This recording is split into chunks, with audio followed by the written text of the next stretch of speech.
Այս հաղորդմանը մենք կարող ենք նույնիսկ մեր տիպիկ օրինակը բերել մեր շփմանը մեր ծնողների հետ։ Իմ ծնողները ինձ համար իմ ինքնության վկայագիրն են ամբողջ աշխարհի առաջ։ Մինչև մեր կյանքի վերջ պարտական ենք մեր ծնողներին, բայց ոչ այն աստիճան, որ կոպիտ ասած դառնանք իրենց խաղալիքը։ Երեխան պետք է սովորի ինքնուրույն լինել իր շրջապատի մեջ, իր քայլերի մեջ, իր աշխարհայացքի, իր ընկալման։ Երբեք վատ բաները չեն մոռացվում։ Իհարկե։ Ծնողի կողմից կամ ընդհանրապես վատ բաները սովորեցնում են։ Երեխային պետք է ազատ թողնես իր մասնագիտության ընտրության հարցում։ Շատ ծնողներ նույնիսկ խառնվում են իրենց երեխաների անձնական կյանքի մեջ այն ժամանակ, երբ որ իրենց երեխան էլ երեխա չի։ Նրանք շատ հաճախ մի արտահայտություն են մեջ բերում, որ ես իմ զավակների համար ամեն ինչ արեցի։ Դուք ձեզ համար ամեն ինչ արեցիք, ոչ թե ձեր զավակների։ Հարգելի ծնողներ, երբ որ դուք ունենում եք երեխա, իմացեք, որ դուք չեք ունենում խամաճիկ կամ տիկնիկ ձեր ցանկությունները ի կատար ածելու համար։ Բարև Մարի։ Բարև Մանե։ Մենք կրկին հանդիպեցինք եւ մեր այսօրվա թեման ծնող եւ երեխա, սեր եւ վերահսկում։ Օրինակ դու ինչ ես կարծում այդ առումով։ Իրականում ծնող եւ երեխա հարաբերությունները դրանք թեև մարդու կյանքում, երեխայի կյանքում ամենակարևոր իրադարձությունն է եւ դա կարելի է ասել, որ մինչեւ քո կյանքի վերջ դու լինում ես քո ծնողի ուշադրության կենտրոնում, ապրում ես իր հետ, ինքը դառնում է քո կյանքի մի մասը։ Բայց վերահսկողության հետ կապված վերահսկողության տարբեր ձևեր կան։ Վերահսկողություն կա, որ չափի մեջ է, այսինքն դու քո ցանկությունները, դու քո երեխայի ամեն մի քայլը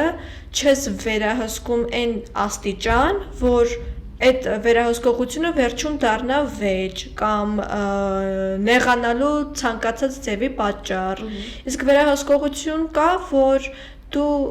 քո երեխային վստահում ես չափի մեջ, վերահսկում ես նորմալ, որովհետև վերահսկողություն եւ վստահություն դրանք իմ համար հավասարազոր բաներ են։ Եթե դու քո երեխային վերահսկում ես, բայց չափի մեջ, քո երեխայի համար, ընդհանրապես երեխայի համար դա ամենահետաքրքիր եւ հաճելի բաներից մեկն է, որ նա իր ծնողների կողմից չի մոռացվում եւ դա ստիպում է երեխային, որ մտածի, որ իր ծնողները ամեն ձևով անհանգստանում են իրենց համար։ Ես էլ եմ այդպես մտածում, որ ամեն ինչ չափի մեջ է գեղեցիկ ու պետքա չափի մեջ լինի։ Շատ ծնողներ կան, որ ահավոր կոնտրոլի տակ են պահում իրենց բալիկներին, թեկուզ արդեն չափահաս ինչ-որ 17-ից 18 դեռահաս այդ շրջանում շատ են կոնտրոլանում իրենց երեխաներին, ինձ թվում է դա շատ սխալ է, երբ որ չափի մեջ չի։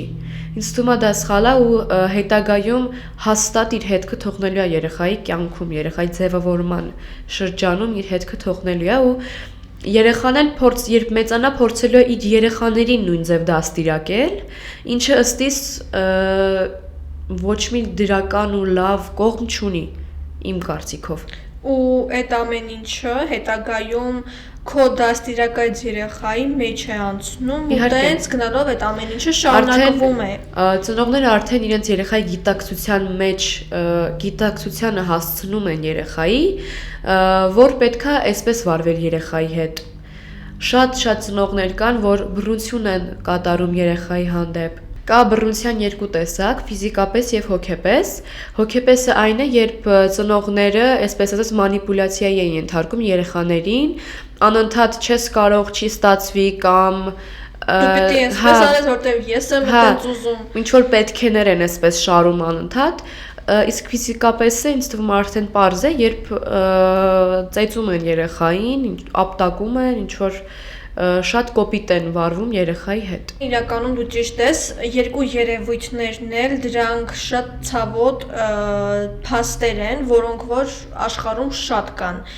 ու համել, որ դրանք երբեք չեն մոռացվում ու շատ երեխաներ, որոնք հետագայում դառնում են ծնողներ, շատերը կարան դրանք մոռանան եւ մտածեն, որ այն վերաբերմունքը, որը ես ստացել եմ իմ ծնողի կողմից, ես իմ երեխայի հանդեպ չեմ անի։ Իշա ծնողներ, այսպես ասած, նեղացած կյանքից ու ամեն ինչից կարող են նույնպես այդպես վարվել իրենց երեխաների հետ, որը հետագայում կարող է առաջացնել հոգեբանական շատ այլ խնդիրներ։ Շատ լուրջ խնդիրներ, համաձայն եմ շատ։ Եվ իրականում վստահ եմ, որ այս հաղորդմանը մենք կարող ենք նույնիսկ մեր տիպիկ օրինակը բերել մեր շփմանը մեր ծնողների հետ։ Ես ինքս ասեմ, իմ մաման, իմ ծնողը իմ հանդեպ շատ ուշադիր է, բայց ինձ այն հիվանդագին ուշադրությունը չի, որ ես դրա համար կարամ տուժեմ, կամ ես նեղանամ իրանից, ինքը իմ համար շատ իդեալական մամա է այն իմաստով, որ հիմա մենք խոսում ենք այսպեսի ցավոտ թեմայից, բայց գիտակցում ենք, որ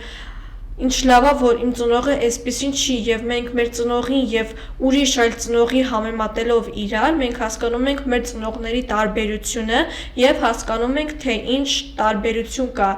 իմ եւ ուրիշի ծնողի միջեւ։ Իմ մաման ինձ տալիս է շատ ուշադրություն,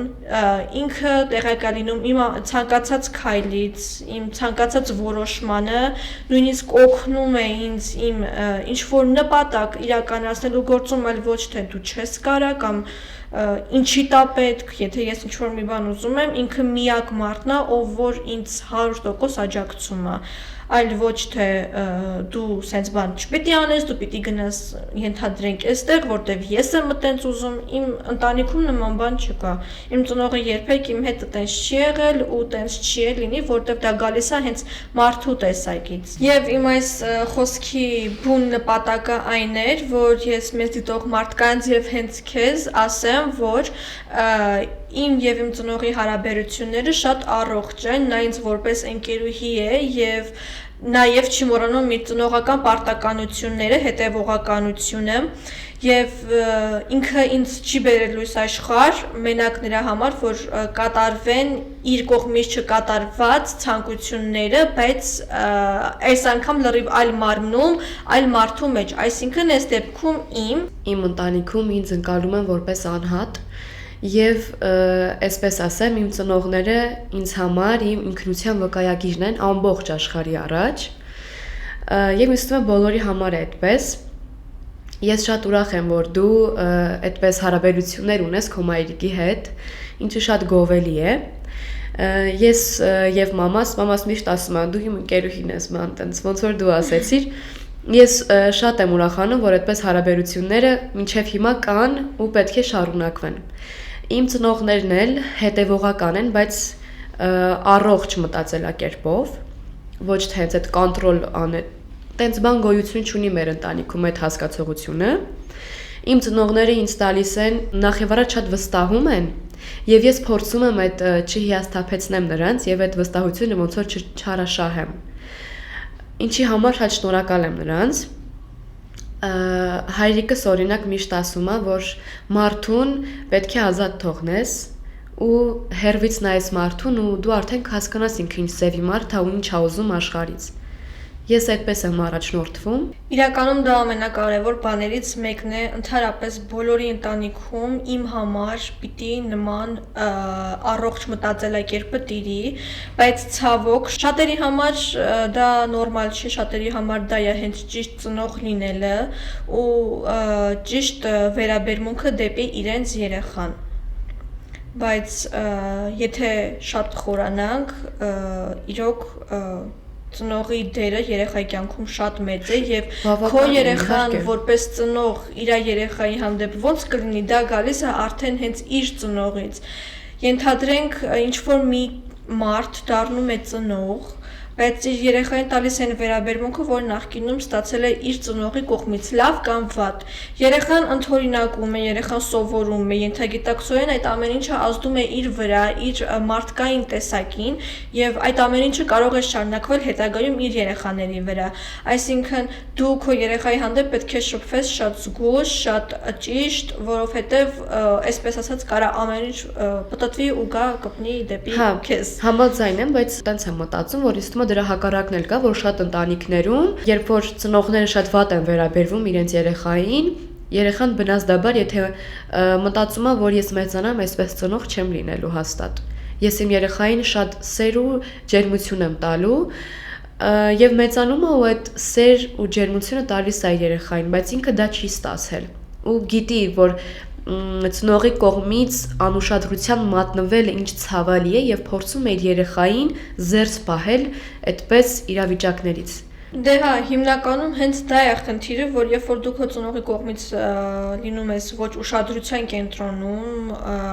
անում ես այնպիսի բաներ, որ կողքից քո շրջապատում որևէ մեկի ծնող եթե իմանար, որ տվյալ մարդը նման բան է անում, կարող է իր վրա ջղայնանալ, կարող է ենթադրենք ինչ-որ վատ բան անել, ոչ թե վատ բան անել, ծեծել, ջարդել, այլ ինչ-որ բանից ժամանակավորապես զրկել կամ ջղայնանալ, նկատողություն անել, դու ակամայից ենթադրում ես ու մտածում ես, որ ինչ լավ կլիներ, որ իմ ծնողն է թեկուզ ինձ ծեծեր, ենթադրենք կամ իմ հետ էլ էսպես վարվեր, ես իմանայի, որ ես ծնող ունեմ, ով որ իմ մասին մտածում է։ Իմ համար դա է, որ հիմնական խնդիրն է, ես ցանկանում եմ, որ շատ ծնողներ, ծնողը ամեն դեպքում մնում է ծնող, բայց ես չեմ ուզում, որ ծնողները, այդպիսի ծնողները իրենց երեխային դարձնեն խաղալիք, իրենց երազանքները ենթադրենք կատարելու համար կամ իրենց սեփական, չնայած մարդ պիտի ամեն դեպքում հենց իրեն առաջնայինը, իրեն առաջին տեղում դնի, առաջինը համարի, բայց երբ որ դու գիտես, որ դու ունես երեխա, դու քո երեխայի հանդեպ էլ ունես պարտավորվածություն ու քո երեխային ճիշտ դաստիարակելու, ճիշտ մեծացնելու պարտականություն։ Մենք միջև մեր կյանքի վերջ պարտական ենք մեր ծնողներին, բայց ոչ այն աստիճան, որ կոպիտ ասած դառնանք իրենց խաղալիքը։ Իհարկե։ Մենք անհատ մարդիկ ենք եւ ինչքան էլ որ մեր ծնողին շատ սիրենք, ծնողը մեր սրբությունը լինի, մենք ունենք մեր անձնական կյանքը, մենք ունենք մեր որոշումները, շատ ծնողներ նույնիսկ խառնվում են իրենց երեխաների անձնական կյանքի մեջ այն ժամանակ, երբ որ իրենց երեխան էլ երեխա չի։ Ենթադրենք 30 տարեկան է, 40-ը, 50-ը, ծնողներ կան, ովքեր որ մտածում են, որ դու ամեն դեպքում իմ երեխան ես ու ես միշտ պիտի քեզ կոնտրոլի տակ պահեմ։ Դա ամենասխալ բանն է։ Երբ որ դու գիտակցում ես, որ քո երեխան այլևս երեխա չի, արդեն հասուն մարդ է, սենց ասեմ, դու պիտի ուղղակի քո երեխային բաց թողնես ու ինքդ գիտակցես, որ քո երեխան այլևս երեխա չի, ունի իր անհատական ձևը եւ կյանքի ապրելու իր ուղին։ Մի բան էլ ասեմ, ինձ համար նաեւ չեմ ուզում ասել սխալ, բայց այսպես ինչ որ բան կա, որ նաեւ կա ծնողների տեսակ, որ չափազանց գեր ուշադիր են իրենց երեխաների հանդեպ, մանավանդ փոքր երեխաների, ինձ դա այդքան էլ դուր չի գալիս, երբ որ օրինակ մինչեւ 20 տարեկան դու քո երեխայի հանդեպ ահավոր ուշադիր ես, գեր ուշադիր։ Մի հատ փոքր երեխան ընկնում է, օրինակ, չգիտեմ, ոտքը ճղում է, վայ, վազում են, էս են անում, են անում։ Այսինքն երեխան ինքնուրույն չի լինում։ Ու հետագայում էլ է դա իր հետքը թողնում երեխայի վրա։ Եթե ինչ որ բան ես անում, վրազան, մամ, սենց բան ա եղել, պապ, ոնց անեմ։ Հա, հասկանում եմ, դա պետք է, բայց այդպիսի գեր ուշադրություն երեխայի հանդեպ, ըստ իս դա սխալ է։ Երեխան պետք է սովորի ինքնուրույն լինել իր շրջապատի մեջ, իր քայլերի մեջ, իր աշխարհայացքի, իր ընկալման, բայց ծնողները շատ հաճախ դա սխալ են համարում եւ փորձում են այդպես շատ գերուշադիր լինել երեխայի հանդեպ։ Հա, ես դրան մի քիչ այսպես սխալ եմ նայում, քիչ առաջ նշեցի, որ օրինակ տղա երեխան ընկնում է կամ աղջիկ երեխան կապ չունի, վազում են, արագես են անում, են անում, չեն թողնում երեխան ինքնուրույն կանգնի ոտքի։ Չգիտեմ, դա ինձ համար սխալ է, պետք չէ այդպես շատ ուշադիր լինել երեխայի հանդեպ։ Պետք է չափի մեջ անել այդ ամենը։ Ման կներես, որ ընդհատում եմ, բայց հետաքրքիր բան եկավ մտքովս, որոշեցի քեզ ասեմ։ Իրականում հիմա եմ հասկանում, որ երբ որ փոքր ժամանակ ընկնում էի ու քիչ էր մնալու արդեն լացեի կամ հուզվեի, մտածում էի հեսա մամաս կգա, կօգնից, բայց իրականում իմ մաման ուշադիր նայում էր ինձ, որպեսզի ես կարողանամ ինքս մենակով կանգնել, քանի որ գիտես ինչ ամենափոքր բաները մարդու կյանքում հետագայում շատ կարևոր դեր են խաղում։ Եթե դու ընկար, լացելու ես, անցնի գնա, բայց դու վերջում կանգնելու ես։ Իսկ երբ որ դու ընկնում ես, լացում ես ու քո ծնողը միանգամից վայ երեխես, բան, գրկում, լացում, պանիկա անում, քո երեխան մեծանում է հոգեպես թույլ ու կյանքի հանդեպ հետագա փորձությունները շատ դժվար հաղթահարելի են դառնում ու դու մնում ես այդ դժվարության տակ։ Ինձ թվում է դու հասկացար ինչի նկատի ունեմ, որ կյանքում շատ կարևոր էտապներ գալիս են հենց փոքր ժամանակվանից, թե դու ինչպես ես մեծանում, որպես անհատ։ Համաձայն եմ քեզ հետ, այդ ձևավորման շրջանը շատ կարևոր է մարդու հետագա կյանքի հանդեպ, իսկ այդ ուշադրությունը դա կոչվում է այսպես գերխնամք, չափից դուրս։ Իրոք, այո, նույնիսկ այսպիսի օրինակ բերեմ, լինում են դեպքեր, երբ որ ծնողը իր երեխային, ենթադրենք, տանում է պարի, բայց իր երեխան ամենևին պարի չի ուզում գնալ, այլ ենթադրենք ուզում է գնալ օրինակ ինչ-որ սպորտի, ենթադրենք ուզում է գնալ վոլեյբոլ խաղալու, դառնալ վոլեյբոլիստ, բայց իր ծնողը իրան տանում է պարի։ Ու սա եւս մեկ այսպես ասած ազդակ է, որ երեխան չի մեծանում իր ցանկությունը ի կատարածելու համար, նա մեծանում է ծնողի երազանքները ցանկությունը կատարելու համար ու գիտես ինչ հիմնականում այդպիսի խնդիրը դառնում է հենց այն ծնողների մոտ, ովքեր որ փոքր ժամանակ են ենթարկվել այդպիսի բարդ եւ ոչ ճիշտ իրավիճակի իրենց ծնողների կողմից եւ դա է խնդիրը, որ հետագայում նրանք այդ ամեն ինչը նաեւ բարդում են իրենց երեխայի վրա ու եթե անկեղծ, եթե խորանանք նման բաներ իրոք երեխայի վրա ազդում է, ինչը նաեւ այդ ծնողի, ով որ իր երեխային չի թողնում, որ նա կատարի իր ցանկությունը։ Դա այս դեպքում հոգեբանական խնդիր է, երբ որ դու ուզում ես գնալ քո սիրած սպորտաձևին կամ գնալ այնպիսի ընտրել այնպիսի ենթադրենք մասնագիտություն կամ այնպիսի անենց հոբի, որ ինքդ ես ուզում, բայց դու գիտես, որ քո ծնողը քեզ դեմ է լինելու։ Ու ամենացավալին այն է, երբ որ շատ երեխաներ գիտեն, որ իրանց ծնողներ ժամանակին չի դարել կամ չի գնացել այն սպորտաձևը, որը հենց ինքն է ուզել ու շատ բարդ է գիտակցել, որ դու հասկանում ես, որ իմ ծնողի բաց թողումը, իմ ծնողը փորձում է, որ ես դա լրացնեմ։ Դա դառնում է իմ պարտավորվածությունը, ենթադրենք, շատ ծնողներ այդ ամեն ինչը նաև մանիպուլյատիվ ձևերով են անում։ Այսինքն ստիպողաբար, որը հետագայում ազդում է մարդու կյանքի վրա ու երեխան ինչքան էլ որ մեծանա, դառնա 60 տարեկան, ինքը շատ հաճախ վեճերում կամ ընդհանրապես իր ծնողին հիշացնելու է իր վատ քայլը դեպի իրեն։ Դա միշտ կա, գիտես ինչ երբեք վատ բաները չեն մոռացվում։ Իհարկե։ Ծնողի կողմից կամ ընդհանրապես վատ բաները սովորեցնում են։ Շատ ծնողներ ընդունում են իրենց երեխաների ընտրությունը, չեն խանգարում, այլ հակառակը նույնիսկ ավելին աջակցում են իրենց երեխաներին, իսկ ծնողներ կան, ովքեր որ իրենց կյանքի վաղ տառապանքը բարդում են իրենց երեխաների վրա, որը հետագայում առաջացնում է խնդիր։ Եվ մի բան էլ ասեմ, իրականում նաև կա այսպիսի խնդիր, դու լրիվ այլ մարդու ես սիրում, բայց քեզ տիպողաբար ամուսնացնում են ուրիշի հետ։ Հետագայում բաժանվում են, երկուսն էլ դառնում են դժբախտ։ Դա գալիս է ավելի շատ էգոիստությունից, որ ծնողը էգոիստ է ու երբ որ դու քո ծնողին ասում ես քո պատճառով կամ քո սխալ որոշման պատճառով ես հիմա դժբախտ եմ, քո ծնողն ասում է ես դա արել եմ քո երջանկության համար, բայց դա ընդհանրապես քեզ երջանկություն չի բերում, այլ հակառակը ինքը քեզ կործանում է ու ամեն անգամ երբ որ դու դա հիշում ես, դու դա ցավով ես հիշում ու դա համարում ես քո կյանքի ամենավատ էջերից մեկը։ Ես շատ համաձայն եմ քո հետ ու ցավալի է շատ, որ հիմա 21-րդ դարում այդ ստիպողականությունը դեռ կա։ Այսինքն դու պետք է ամուսնանաս այն մարդու հետ, ում որ ես եմ ընտրել։ Դա ամենասխալ իրավիճակն է։ Ցավալի է, որ հիմա կա այդ իրականությունը, չեն կարող փախչել դրանից, ցավոք։ Տես ամեն ինչ գալիս է այդ փոքրիկ երեխայից, որ ընկնում է, ձեռքը ճղում է, ամեն ինչ գալիս է եւ նրանից եւ ծնողից։ Ծնողի առողջ մտածելակերպից եւ երեխայի ճիշտ դիրքորոշումից։ Ես էլ եմ շատ ականատես եղել, երբ ստիպողաբար են ամուսնացնում, դա ինձ համար շատ սխալ է, ինչը հետեւաբար բերում է բաժանման, դա չի կարող սեր դառնալ, որ ասում են դե լավ մի քանի տարի այդ կապրենք, կհարմարվենք, մարդ ոնց կարան հարմարվեն իրար, եթե չեն սիրում իրար, իրանք իրար հանդեպ ինչ-որ ձգողություն չեն զգում։ Ամեն ինչ գալիս է ծնողից, ծնողի ճիշտ խոսքից, դիրքորոշումից, մտածելակերպից, եւ նաեւ խոսեցիր այդ երբ ծնողներ իրենց չստացված երազանքները փորձում են այնպես անել, որ իրենց երեխաները կատարեն, ես էլ եմ դրան սխալ նայում, երեխային պետք է ազատ թողնես իր մասնագիտության ընտրության հարցում, որ հետագայում նա կարողանա առավոտյան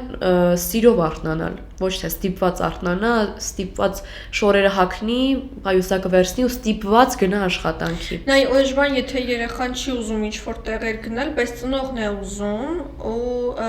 փորձում ընդունել օրինակ ինչ-որ խմբակների կամ սպորտաձևերի եւ այլն։ Դա արդեն ուրիշ խնդիր է, բայց երբ որ երեխան ունի իր ցանկությունը, բայց ծնողը չի ուզում դա արդեն լրիվ այլ խնդիր է, այլ իրավիճակ, եւ դա ամենացավոտ խնդիրներից է։ Ես հուսով եմ, որ շատերը նայելով մեր այս հաղորդումը իրենց մեջ կվերանայեն եւ կհասկանան կամ կգտնեն նմանություններ թե լավ թե վատ կողմերով։ Շատ ծնողներ կան, ովքեր երբ մեծանում են ու իրենց զավակներն են մեծանում արդեն 40-անց, շատ ծնողներ զարմանում են, թե ինչու իրենց երեխաները իրենց տանդուռը չեն բացում, կամ բացում են տարին մեկ անգամ, ամիսը մեկ անգամ։ Ես ուզում եմ ծնողներին ասել՝ մի զարմացեք։ Ու նրանք շատ հաճախ մի արտահայտություն են մեջ բերում, որ ես իմ զավակների համար ամեն ինչ արեցի։ Դուք ձեզ համար ամեն ինչ արեցիք, ոչ թե ձեր զավակների։ Ձեր զավակը հավատացեք, ձեր զավակը ստիպված գնաց ձեր երազանքների տեղը սովորեց։ Ու նման այլ հաղորդություններ, որոնք որ նա պարտավոր չէր անել որպես անհատ։ Ուզում եմ այդ ծնողներին ասել՝ մի զարմացեք, որովհետև նրանց մանկությունը իրենց ուզածի պես չի անցել, եւ դուք որ ասում եք ամեն ինչ արել եմ նրանց համար, դուք ձեզ համար եք ամեն ինչ արել, ոչ թե նրանց։ Ինձ թվում է այսքանով սահմանափակ ենք ու ինձ թվում է, որ այս մեր հաղորդումը ինչ որ մեսիջ կլինի ծնողների համար, ովքեր մեզ կնայեն ու մի հատ իրենց կհամեմատեն, իրենց երեխաների աչքերով կնայեն ու կհասկանան ինչն է սխալ, ինչը ճիշտ։ Եվ իհարկե վերջում ուզում եմ խոսքս ուղղել այն ծնողներին, ովքեր որ հենց այդպես են իրենց երեխաներին վարվում։ Հարգելի ծնողներ, երբ որ դուք ունենում եք երեխա, իմացեք, որ դուք չեք ունենում խամաճիկ կամ տիկնիկ ձեր ցանկությունները ի կատար ածելու համար։ Ձեր երեխաները ծնվում են լրիվ այլ միսիայով եւ դրանք են պարտավոր ի կատար ածել։